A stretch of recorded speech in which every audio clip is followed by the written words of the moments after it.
오늘 함께 봉독할 하나님 말씀 사도행전 1장 1절로 5절까지 말씀을 교독합니다. 사도행전 1장 1절로 5절까지 말씀을 교독하실 때 마지막 절은 같이 읽겠습니다. 데오빌로여, 내가 먼저 쓴 글에는 무릇 예수의 행하시며 가르치시기를 시작하심부터 그의 택하신 사도들에게 성령으로 명하시고 승천하신 날까지 이를 기록하였느라. 해 받으신 후에 또한 저에게 확실한 많은 증거로 친히 사심을 나타내사 40일 동안 저에게 보이시며 하나님 나라의 일을 말씀하시니라. 사도와 같이 모이사 저에게 분부하여 가라사대 예루살렘을 떠나지 말고 내게 들은 바 아버지의 약속하신 것을 기다리라. 같이 읽습니다. 요한은 물로 침례를 베풀었으나 나는 면례를 못되어 성령으로 침례를 받으리라 하셨느니라. 아멘. 자, 오늘 성령으로 침례를 받으라 라는 제목으로 하나님 말씀을 함께 나눕니다. 하나님은 우리의 아버지가 되십니다. 우리가 기도할 때 하늘에 계신 우리 아버지요 라고 기도하죠. 우리가 하나님을 아버지라고 호칭하는 것은 세상 종교와 차별되는 가장 기본적인, 가장 특별한 호칭입니다. 세상 종교에서는 자신들이 섬기는 신에게 아버지라는 호칭을 쓰지 않습니다. 불교에서도 그냥 어떤 불상 앞에서 치성과 정성은 드리지만 그 불상 앞에 저 불상은 나의 아버지입니다 라고 하지 않습니다. 또 뭐 어떤 종교, 뭐 힌두교에서 예를 들어서 뭐 어떠한 소 앞에 그 소가 나의 아버지입니다 라고 하겠습니까? 아니면 이슬람교에서 알라는 나의 아버지입니다 라고 하시겠습니까? 어느 신도, 어떠한 종교에서도 신들의 이름을 아버지라 호칭하지는 않습니다. 왜 아버지라고 하는 그 관계는 자녀에게 있어서는 그분을 내가 아버지라고 하는 것은 내가 그의 자녀가 되었다라는 그 관계를 말하는 것인데 그 자녀가 된다는 그 자격, 자녀라고 하는 그 자격은 아무나 누구나 다 자녀가 될 수는 없기 때문입니다. 그러니까 세상 종교는 치성과 정성을 드리는 것으로 신의 이름을 부르고 신의 도움을 구합니다. 그렇죠. 우리는 어떤 것을 구하기 전에, 무엇을 요구하기 전에 가장 먼저 하나님과 나와는 어떠한 관계인가부터 시작을 하는 겁니다. 그게 차이가 있죠. 근데 그 차이가 왜 중요한가? 우리가 간혹 길거리 가다 보면 어떤 구걸하는 사람이 있고, 저도 간혹 가다가 이제 버스나 전철을 타다 보면 거기에 껌 파는 아이들이 탈 때가 있어요. 혹은 장애자들이 하모니카 소리를 들려가면서 지나갈 때가 간혹 있어요. 그런데 사실은 그런 분들 볼 때 이제 불쌍하죠. 동정이 되죠. 그런데 불쌍하고 동정된다 그래서 누구나 다 그 사람들에게 적선하는 건 아닙니다. 그냥 그들을 바라보며 안타까워하고 또 불쌍히 여길 수는 있지만 누구나 다 그 사람들 보면서 지갑을 열지는 않더라고요. 그 중에 몇몇 사람들이 동전 몇 개나 아니면 1,000원짜리 몇 개 집어주는 것으로서 그들에게 대한 성의 표시하는 사람들은 있지만 그들에게 대해서 관심을 갖고 그들의 문제를 해결하려고 하는 사람은 거의 본 적이 없습니다. 근데 만약에 내 자식이, 내 자녀가 전철에서 또 혹은 길거리에서 깡통 들고 구걸하고 있다라고 한다면 여러분은 어떻게 생각하겠습니까? 그냥 지나가다가 아유 동정하고 지나가겠습니까? 그냥 아유 불쌍하다라는 마음만 갖고 지나가겠습니까? 아마 내 자식이 거기 앉아 있다면 뭐 저 같아도 이놈의 자식아 너 거기서 뭐 하냐 하고서는 아마 그 자리에서 당장 나오라고 할 겁니다. 먹지 못했다고 하면 아마 데려가서 짜장을 시켜주든 짬뽕을 시켜주든 음식을 먹일 것이고 또 춥다고 하면 내 옷을 벗어서라도 입혀주겠죠. 또 길거리에서 잠을 잔다라고 한다면 어떻게 하겠습니까? 왜 거기서 자냐고, 집에서 자라고 하지 않겠어요? 그 아이가 불쌍하다는 건 똑같지만, 그렇지만 지나가는 누구도 그 아이를 불쌍히 여기되 구걸하거나 동정한 사람은 많지 않지만, 부모는 그 아이를 단지 불쌍히 여기는 정도가 아니라 그 아이의 문제를 도와주고 싶고 실질적인 도움을 주는 사람이란 말입니다. 그러니까 세상 종교는 뭔가 내가 정성을 들이고 치성을 바쳐야만 신이 들으실 거라고 하는 기대가 있는 거예요. 그래서 지성이면 감천이라는 말을 쓰는 겁니다. 계속 비나이다 비나이다 하며 백일지성을 드리고 또 그 이상의 어떠한 희생을 통하여 신의 마음을 감동시키려고 노력을 합니다. 그렇지만 우리는 그렇게 하지 않죠. 하늘에 계신 우리 아버지요, 우리 아버지께 구하는 거란 말입니다. 그러니 아버지는 나의 형편과 나의 사정을 내가 구하기 전에 다 알고 있다. 성경은 우리에게 말하고 있어요. 그래서 성경은 너희가 무엇을 먹을까, 무엇을 마실까, 무엇을 입을까 염려하지 말라. 이 모든 것은 너에게 있어야 할 줄 아신다라고 말하고 있죠. 그러니까 내가 구하기 전에 내 형편을 아신다는 겁니다. 내가 아버지께 무엇을 달라고 하기 전에 하나님은 나의 모든 형편과 사정을 아십니다. 그러니 내가 그분은 나의 형편을 모르는 분에게 뭔가 치성과 정성을 바치는 그 기도가 아니라 나의 모든 사정과 형편을 아시는 나의 아버지께 기도하는 것. 이게 바로 세상 종교와 우리가 갖고 있는 신앙의 가장 큰 차이점이라고 볼 수 있습니다.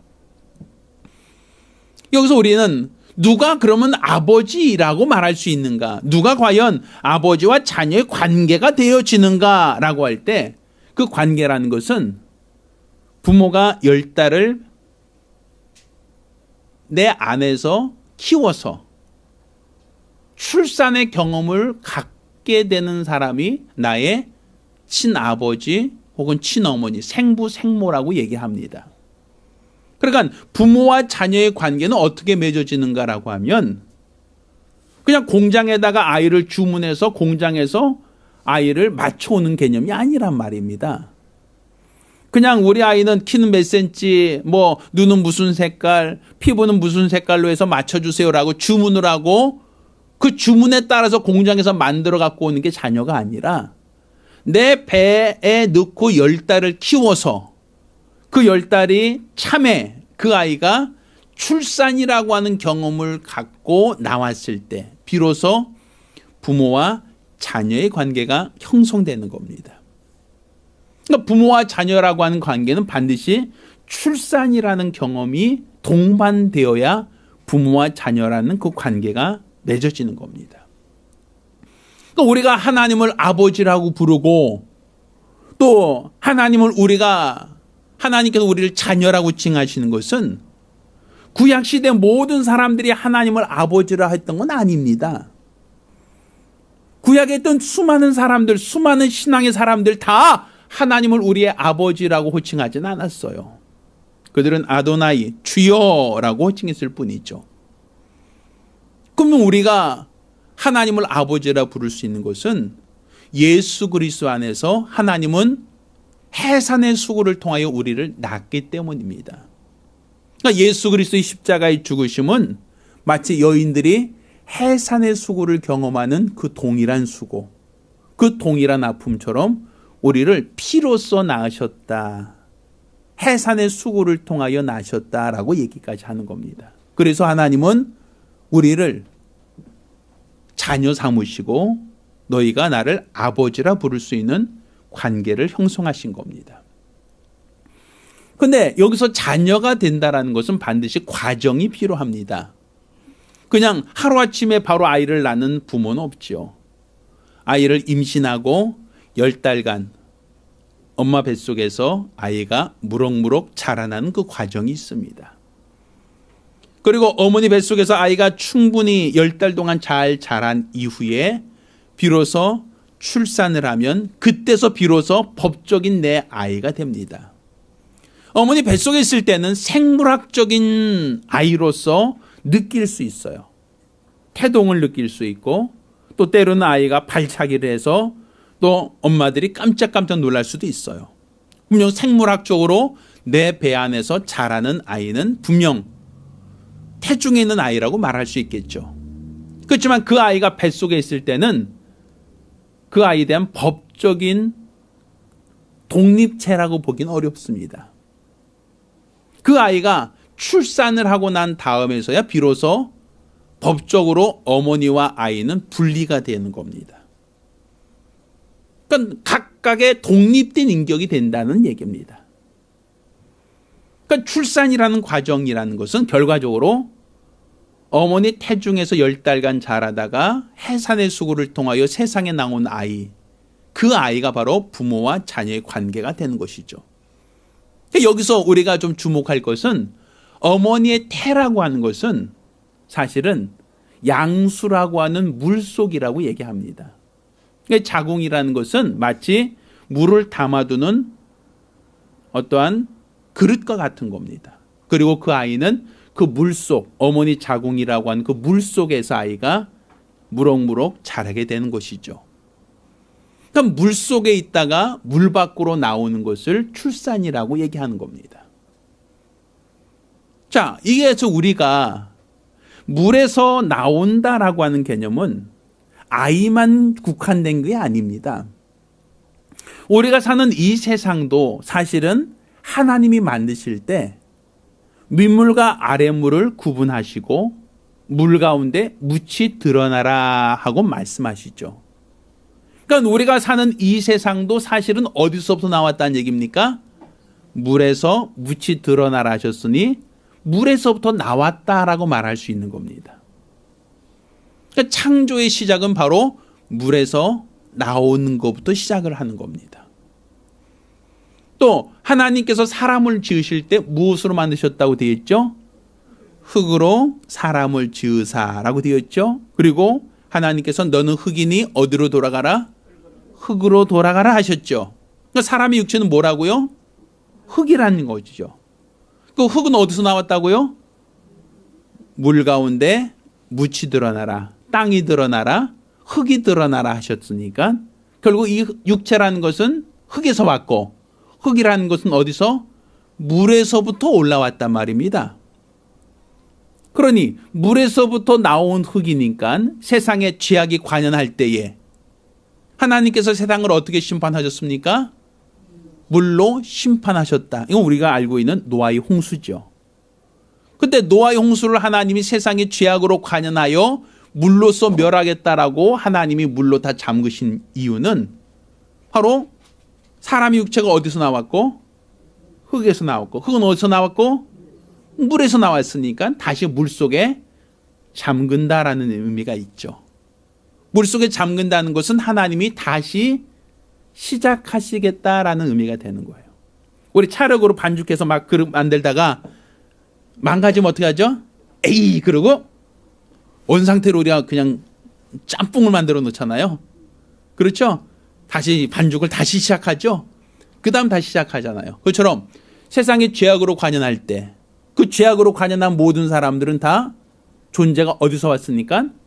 흙에서 왔으니까. 또 그 흙은 어디서 왔으니까? 물에서 왔으니까. 결국 하나님은 물로서 세상을 심판하겠다. 물에 다 세상을 뭐 하겠다? 잠그시겠다라는 게 노아의 홍수가 되는 겁니다. 그리고 이제 물이 빠진 연후에 하나님은 다시 노아라는 새로운 가족으로 새 출발을 하게 하셨죠. 또 새로운 가족 또 어디서 시작하는 겁니까? 물 가운데서 시작한다라는 얘기가 되는 거예요.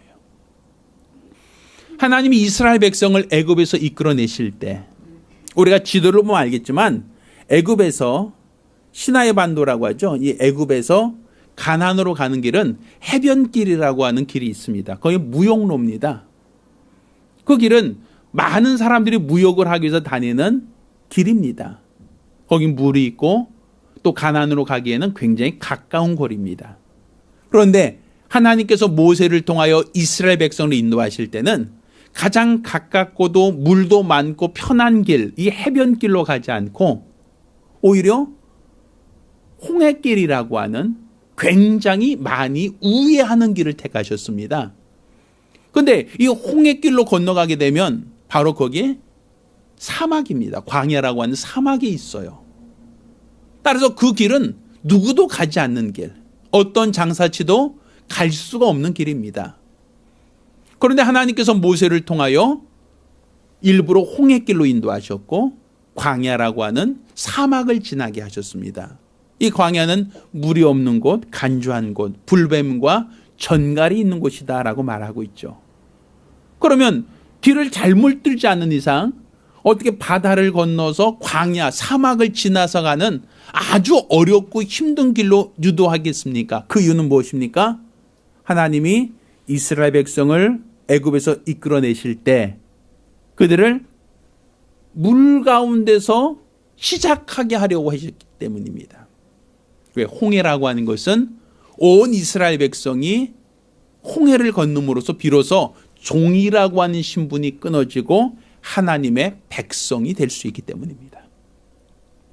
그러니까 하나님의 백성이 되기 위해서는 뭐를 통과해야 된다? 반드시 물을 통과해야 된다는 것이죠. 그래서 하나님은 홍해라고 하는 바닷길로 이 사람들을, 그 수많은 백성들을 우회시킨 겁니다. 그리고 그들이 광야에서 40년을 지나면서 태반이 죽었죠. 여호수아와 갈렙을 제외한 태반이 죽었죠. 물을 건너왔던 사람들 중에 믿음이 없어서 가나안을 들어가지 못하고 광야에서 다 죽을 이후에 하나님이 또다시 가나안으로 들어가고자 할 때 어떻게 하셨습니까? 또다시 뭘 건너게 하십니까? 물을 건너게 하시죠. 요단강을 건너게 하시죠. 왜? 그들은 홍해를 건너왔던 사람은 태반 죽었으니까. 가나안으로 들어가기 위해서는 또다시 뭘 통과해야 된다? 물을 통과해야 된다라는 것이에요. 그러니까 성경을 보면 계속 뭘 통과하고 있어요? 물을 통과해야 시작이다라는 거예요. 그러니까 사람이 태어날 때 어머니 뱃속에서 물을 통과해서 세상으로 나오는 것. 그래야 우리가 법적으로 이 아이가 내 아이입니다. 이 아이가 내 자식입니다. 라고 할 수 있는 것처럼 성경은 세상을 만드실 때도 물을 통과하시고 또 이스라엘 백성을 하나님의 백성으로 삼으실 때도 물을 통과하여 주셨고 또 가나안으로 들어갈 때도 반드시 물을 통과한 연후에야 가나안 땅을 점령케 하셨단 말입니다. 모두가 다 뭘 통과해요? 물을 통과하게 하신단 말이에요. 그래서 우리가 그리스도인 된다라고 할 때 우리가 그리스도인 되기 위하여 믿음으로 고백하는 그 믿음의 고백 중에 뭐가 있습니까? 침례를 받는 것이죠. 이것은 우리가 고안한 방법이 아닙니다. 예수 그리스도께서 우리보다 먼저 침례를 받으셨죠. 그가 나사렛 사람으로서 30년간 목수로 사시는 동안에는 그가 병자를 고쳤다거나 죽은 자를 살렸다거나 복음을 전했다 이런 표현이 없습니다. 전혀 그런 기록도 없어요. 그분은 나사렛이라고 한 동네에서 요셉과 마리아의 아들로 자라나면서 그냥 목수로서 평범하게 살았던 사람입니다. 그런데 그가 어느 날 요단강에서 요한으로부터 침례를 받고 난 이후에는 그리스도로서 하나님의 아들로서 공생애를 시작한단 말입니다. 이전까지 집을 짓는데 수고하고 헌신적인 삶이 아니라 이제는 병자를 고치고 죽은 자를 살리며 천국 복음을 전파하는 메시아로서의 삶, 전혀 구별된 삶을 살기 시작한단 말입니다. 그러니까 이 물을 통과한 이후에야 그가 변화되어진 하나님의 아들로서 사는 거예요. 그 전까지는 아브라함과 다윗의 자손, 그냥 나사렛에서 요셉의 아들로 사셨지만 그가 요단강에서 침례를 받고 올라온 그 이후부터는 완전히 변화되어진 그리스도로서 하나님의 자녀로서 사셨단 말입니다. 결국 이 물을 통과한다는 것은 잠깐 어느 인체의 한 곳에 물을 그냥 묻혔다라는 개념이 아니라 완전히 물속에 잠겼다 나오는 걸 말하는 거예요. 자, 우리가 한번 생각해 보세요. 물 가운데 묻히 드러나라 할 때 그냥 바위돌 하나만 올라온 거 아니겠죠? 또 우리가 어머니 뱃속에서 모태에서 태어날 때 머리만 적셔서 나오는 거 아니겠죠? 이스라엘 백성이 홍해를 건너올 때 그냥 바지끄덩이 걷어붙이고 그냥 발목까지 차는 물 그냥 그렇게 건너온 거 아니겠죠? 만약 그랬다면 애국 군대들은 왜 물속에 다 빠져서 죽었겠습니까? 물을 통과하는 것은 완전히 물에 잠기는 것을 말한단 말입니다. 우리 아이가 어머니 뱃속에 있을 때 완전히 물속에 있다가 나오는 것처럼 우리가 침례를 받는다는 것은 머리에 잠깐 물을 묻히는 정도의 세례가 아니라 완전히 물에 잠겼다 나올 때 비로소 새로운 시작, 새로운 출발로서 보는 겁니다. 그러니까 우리가 지금 하나님을 아버지라 부르고 우리가 그분의 자녀가 되는 것은 결국은 우리는 물을 통과하고 물 가운데서 새롭게 시작되었다라고 할 때 우리가 하나님을 아버지라 부를 수 있는 거예요. 그래서 우리가 그 믿음의 고백으로 침례를 받는 겁니다. 그런데 오늘 우리가 읽은 이 본문에서는 요한은 물로 침례를 베풀었으나 너희는 몇 날이 못되어 무엇으로? 성령으로 뭘 받는다? 아니, 물로서 침례를 받았다는 건 우리가 이해가 되는데 오늘 본문에는 무엇으로? 성령으로 침례를 받는다라고 표현하고 있거든요. 자, 이것을 우리가 조금 더 이해하기 위해서 마태복음 3장 11절 말씀을 한번 읽어보겠습니다. 자, 마태복음 3장 11절입니다. 자, 제가 읽겠습니다. 나는 너희로 회개케 하기 위하여 물로 침례를 주거니와 내 뒤에 오신 이는 나보다 능력이 많으시니 나는 그의 신을 들기도 감당치 못하겠노라. 그는 무엇으로 너에게 침례를 준다고요? 성령과 불로 너에게 침례를 줄 것이다 라고 되어 있죠. 그러니까 요한은 무엇으로 침례를 주었는데? 물로 침례를 주었는데 장차 내 뒤에 오신 이는 무엇으로 너에게 침례를 주겠다? 성령과 불로 너에게 침례를 주겠다라고 하는 말씀을 하신단 말이에요. 그러니까 성령을 받는다라고 하는 것도 침례라는 표현을 쓰고 있죠. 자, 그러면 성령으로 받는 침례가 왜 필요하고 왜 중요한가? 자, 요한복음 3장 5절 말씀을 찾아보겠습니다. 자, 요한복음 3장 5절입니다. 제가 읽겠습니다.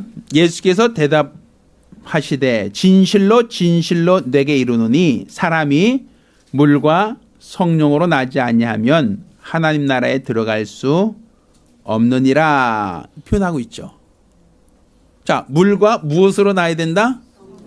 성령으로 나야 된다라고 얘기해요. 우리가 어머니 뱃속에서 태어나는 것은 물속에서 나오는 거 아닙니까? 그렇죠? 물속에서 나와서 우리가 세상에서 시작하는 거 아닙니까? 또 그리스도인의 시작도 우리가 침례를 받음으로써 물에서부터 시작되지 않습니까? 그런데 오늘 본문에는 물과 무엇으로? 성령으로 거듭 나야 하나님 나라에 들어갈 수 있느니라 이런 표현을 쓰고 있거든요. 그리고 우리 신분이라고 하는 것은 우리가 법적인 신분이라는 것은 어머니 뱃속에 있을 때 법적인 신분이 되는 게 아니라 물에서 나왔을 때 법적인 신분을 갖게 되는 거예요. 호적에 내 이름이 등재되고 또 법적으로 이 아이가 남자다 여자다 이 아이가 누구의 자녀다라고 등재되는 것은 어머니 뱃속에 있을 때가 아니라 배에서 물속에서 나왔을 때 비로소 법적인 자녀가 되는 겁니다. 그러니까 부모의 모든 유산을 상속받을 법적인 자격은 어머니 모태에 있을 때가 아니라 모태에서 나왔을 때 그때 비로소 법적인 권리를 갖게 되는 것이죠. 그런데 오늘 본문에는 물과 성령으로 나지 않으면 거듭난다라는 표현을 쓰고 있는데 하나님 나라에 들어갈 수 없다. 결국 하나님 나라에 들어가기 위해서도 물을 통과해야 된다라는 얘기를 하는 거예요. 그런데 오늘 본문에는 단지 물만 통과하는 것이 아니라 뭘 통과한다? 성령으로 침례를 받아야 한다라는 표현을 쓰고 있단 말입니다. 그러면 우리가 물을 통과한다는 건 침례를 통해서 알고 있고 물을 통과한다는 것은 여태까지 세상이 창조된 것이나 이스라엘 백성이 홍해를 건넜다는 것이거나 아니면 우리가 요단강을 건너는 모든 과정들, 물을 통과했다는 개념은 우리가 알고 있죠. 그런데 오늘 본문에서 성령으로 침례를 받으라라고 말하고 있단 말이에요. 다른 말로 우리가 성령으로 들어가야 된다는 얘기죠. 물속에 완전히 머리만 적시는 정도가 아니라 완전히 물속에 들어가듯 우리가 성령 안으로 완전히 들어가야 한다는 얘기가 되는 겁니다.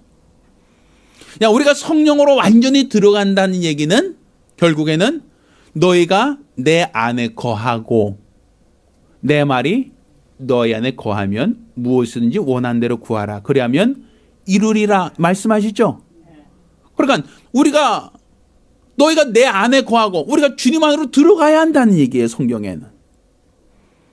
또 오늘 보면 침례라는 표현도 완전 물속으로 들어간다는 의미가 있죠. 그러니까 성령으로 침례를 받는다는 것은 결국 우리가 완전히 성령 안으로 들어가야 한다는 거예요. 일부분 들어가는 게 아니라 완전히 내 자신이 성령 안으로 들어가야 한다. 마치 세월호가 바다에 수장되듯이 우리 자신이 성령 안으로 완전히 침몰해야 된다는 거예요. 들어가야 된다는 얘기죠.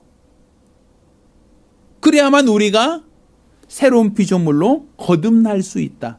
왜? 물을 통과하고 완전히 물속에서 나와야만 새로운 피조물, 새로운 거듭남에 대한 의미가 형성되기 때문입니다. 그러면 왜 성경은 물과 성령이라고 표현하고 있는가? 물은 우리가 알고 있는 것처럼 침례라고 한다면 그러면 왜 성령도 우리가 그 안으로 완전히 들어가기를 원하시는가? 이거는 우리 육체는 뭐로 왔어요? 뭐로부터 왔어요? 흙으로부터 왔어요. 그렇죠? 우리 영혼은 흙에서 나온 게 아니란 말입니다. 성경은 하나님이 사람을 지으실 때 흙으로 사람을 지으시고 그 후에 생기를 불어넣으시니 사람이 뭐가 됐다? 생명이 되었다라고 말해요. 그러니까 우리 영혼은 흙에서부터 온 게 아니라 어디서부터? 하나님께로부터 온 영혼이란 말이에요.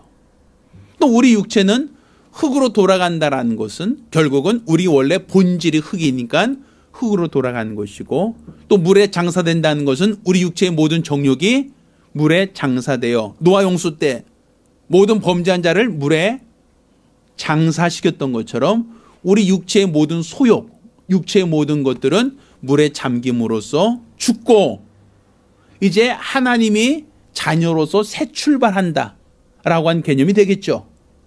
그럼 성령 안에 우리가 침몰한다, 성령 안으로 우리가 들어간다라는 것은 결국 육체만이 아니라 내 영혼도 내 심령도 성령 안에 침몰돼야 된다. 성령 안으로 함몰돼야 된다. 성령 안으로 들어가야 한다라는 의미가 돼요.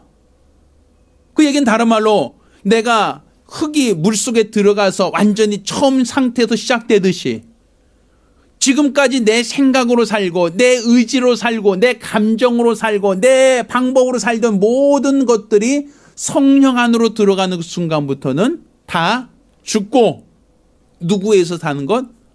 성령에 의해서 사는 존재. 성령으로 사는 존재가 되는 것이 성령으로 침례를 받는 것, 성령에 함몰되는 과정을 말하는 겁니다. 이전까지는 내가 원하는 것을 위해 살았고 내가 가고 싶은 것을 또 내가 하고 싶은 것을 위해서 내 자의적으로 내 욕심대로 그것이 내가 옳다고 여기는 방향으로 사는 것이 나의 기본적인 생활이었고 내 삶이었단 말입니다. 근데 그렇게 내가 원하는 대로 내가 하고 싶은 대로 내 방법으로 사는 것을 하나님이 원하시는 게 아니라 내 모든 것을 물에 장사 지내라는 것이에요. 물속에 침수시키라는 거예요. 그러니까 성령 안에 침수시키라는 얘기예요. 그러니까 더 이상 내가 드러나는 것이 아니라 물에 완전 잠기면 내 모습은 없어지고 물만 드러나듯이 성령만이 드러나야 한다라는 것이죠. 과연 우리는 성령 받았다라고 할 때 과연 나는 완전히 죽었느냐는 거예요. 우리가 성령 받았습니다라고 하는 것은 완전히 성령 안으로 들어가는 행위를 말하는 거예요. 마치 물에 잠기듯 나 자신이 성령 안으로 온전히 들어가야 하는데, 그러면 내가 성령 안으로 온전히 들어갔다라고 하면 성령께서 우리를 미워하겠습니까? 성령께서 우리를 시기하겠습니까? 성령께서 우리가 다투라고 하겠습니까? 우리한테 싸우라고 하겠습니까? 우리에게 욕심내라고 하겠습니까? 아마 성령께서는 사랑하라고 얘기하겠죠. 성령께서는 하나님 말씀을 기억하게 하고 그 말씀대로 살 것을 우리에게 요구하시겠죠. 그런데 우리는 성령 안으로 들어갔다라고 하는데 여전히 내가 살아있단 말이에요. 성령 안으로 완전히 들어갔음에도 불구하고 내가 살아서 여전히 내 성깔이 살아있고 내 욕심이 살아있고 내 정욕이 동일하게 살아있단 말입니다. 그렇다면 이것은 물속에 완전히 잠긴 게 아니죠. 물속에 완전히 잠긴 게 아니라 우리 목욕하듯이 어떻게 해요? 목욕할 때 뜨끈뜨끈한 물속에 들어가서 어떻게 해요? 목 딱 내놓으시죠. 뜨뜻하자 이거죠. 이렇게 바깥으로 숨 다 하시면서 뜨끈뜨끈하다. 이 상태예요. 우리가 완전히 물속에 들어간 게 아니라 일부 바깥으로 내 목을 내놓고 있는 겁니다. 내가 성령 받았습니다라고 하면서도 완전히 내가 물속에 들어가듯 완전히 그 안에 들어간 게 아니라 일부 바깥으로 내밀고 거기서 숨쉬고 거기서 있으니 우리가 함몰되고 침몰되었느냐라는 거예요. 우리가 성령으로 침례를 받는다는 것은 완전히 장사되는 것을 말하는 겁니다. 내 생각이 성령 안에 완전히 장사되어져야 되는 겁니다. 나의 욕심과 나의 모든 정욕이 성령 안에서 완전히 장사되어야 되는 겁니다. 그러지 않고서는 우리가 성령으로 침례를 받았다라고 말하기 어려운 겁니다. 과연 나는 물로 침례를 받은 그 경험은 있는데 우리가 성령을 받았다라고 하면서도 나는 방언을 말하니까요. 난 성령 받은 게 분명 맞습니다라고만 얘기할 게 아니라 과연 나는 성령에 사로잡혀 있는가? 완전히 물에 잠겨 버렸듯이 성령이 내 생각도 내 마음도 내 욕심도 내 정욕도 완전히 내가 그분 안에 잠겨 있는가? 그렇게 잠기고 나서 나왔을 때 하나님의 자녀로서 하나님 나라에 들어갈 권세를 갖게 되는 겁니다. 따라서 오늘 우리의 신앙생활이라는 것은 성령 안으로 잠겨 들어가는 겁니다. 나의 욕심도 나의 정욕도 내 모든 것도 성령 안에 잠겨야 됩니다. 이게 바로 우리 하나님 원하시는 성령으로 침례를 받으라는 말씀이 이루어지는 과정이라고 볼 수 있습니다. 따라서 우리가 그냥 관념적으로만 생각하지 말고 어머니 뱃속 그 물속에서 완전히 잠겨 있다가 세상으로 나와서 부모와 자녀의 관계가 되듯 우리는 성령으로 완전히 잠겨 있을 때만 하나님의 자녀로서 새롭게 새 출발할 수 있다는 것을 기억하시기를 예수 이름으로 축원합니다. 따라서 성령으로 침례받는다라는 것은 성령에 잠겨야 됩니다. 나 자신의 모든 욕심도 나의 모든 생각도 나의 모든 정욕도 완전히 성령에 사로잡혀야 합니다. 이게 바로 하나님 원하시는 성도라 말할 수 있습니다. 우리가 기도합니다. 우리가 기도하실 때 주여 내가 성령 안에 완전히 사로잡히게 하여 주시옵소서. 내가 세상에 갖고 있는 욕심도 정욕도 모든 미움도 다툼도 다 성령 안에서 사로잡히게 하여 주시옵소서. 간절히 사모하며 한 목소리로 기도합니다. 걸어가신 아버지 하나님, 오늘 이와 같이 우리가 성령 받았다라고 하는 것, 이것을 우리가 성령 안으로 완전히 우리가 침몰되었다는 의미로 이해할 수 있도록 도와주시옵소서. 내가 성령으로 잠기지 않고서는 성령의 사람이 될 수 없고 하나님의 권속이 될 수 없고 하나님 나라에 들어갈 수 없다라고 하셨사오니 우리가 물에 장사되어지듯 성령 안에 들어가 내 안에 있는 모든 욕심과 정욕을 다 내려놓고 성령으로 인하여 살아가는 거룩 복된 성도가 될 수 있도록 도와주시옵소서. 살아계신 우리 주 예수 이름으로 기도드렸습니다. 아멘. 이제는 우리 주 예수 그리스도의 은혜와 아버지 하나님의 극진하신 사랑과 보혜사 성령님의 교통하시고 역사하심이 오늘 이와 같이 성령으로 침례를 받고 하나님의 권속으로 새롭게 시작하기로 결심한 우리 모든 성도들과 가정들 위해 이제로부터 영까지 함께 있을지어다. 아멘. 우리 하나님께 영광이 벗어올리겠습니다.